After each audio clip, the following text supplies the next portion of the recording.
You're not being fair, Mr. Chair. I am fair kasi nandito ka sa... No, kasi nung last time, sabi mo sa akin, 2 questions lamang. Sabi mo 1 question. Sabi ko, tinitipid mo ako, sabi mo 2 questions. And now, pinapayagan mo kahit na ilang questions. Be fair, Mr. Chair. Mr. Chair, excuse me. Mr. Chair, because the last time I was here, I was only allowed 2 questions by you.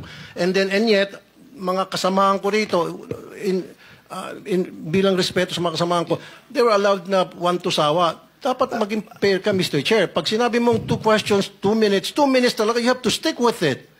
You're not being fair, Mr. Chair. I am fair kasi nandito ka sa... No, kasi nung last time, sabi mo sa akin, 2 questions lamang. Sabi mo 1 question. Sabi ko, tinitipid mo ako, sabi mo 2 questions. And now, pinapayagan mo kahit na ilang questions. Be fair, Mr. Chair. Teka muna, bago tayo magkaroon ng impression na walang fair dito. Noon, sinabi ko na in the earliest statement na como nag-uumpisa tayo noon at kinakailangan nating mabakate ang plenary at exactly 2:15, kaya tayo nagmadali. Kaya naman sabi ko sa inyo, pasensya na muna. Ngayon, sa dami ng gustong magtanong, kaya binigyan natin ng tigpa 5 minutes ngayon. Kaya lang, I am following a schedule here. Ito pa yung nandito kung wala na si Senator Marcos, tapos ka na. Mr. Chair. Mr. Chairman, I made the motion, Mr. Chairman. Chairman. I have a pending motion, Mr. Chair. I second the motion. And Hindi duly kasi seconded, tapusin Mr. Chair. muna natin yung bitin na kasi hindi tayo, na para tayo nagpapatintero, Madam Kowa eh. I'm now being tempted to raise a point. Sagot, Your Honor. Kasi ganun Pareho po yung proseso isasagot. natin. Opo. O, sandali lang. Let us follow the... Mr. Chair. Mr. Chairman, Mr. Chair.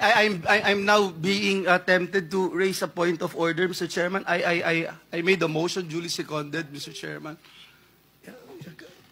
kasi nga kung... To subpoena, Mr. Chairman, today, Mr. Chairman, I'm asking it today because they said if that will help us, okay. Any second? It was already seconded, Mr. Chairman. There's a motion and there's second. The motion is approved. Then let's continue with the questioning. Mr. Chair.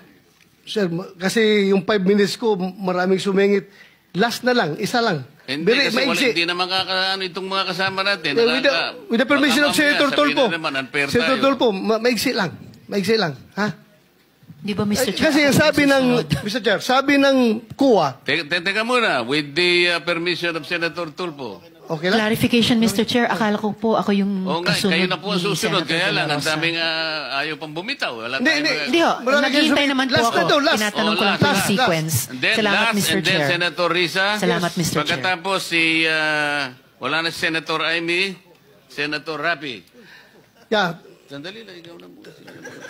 Thank you, Mr. Chair. Mr. Chairman, considering that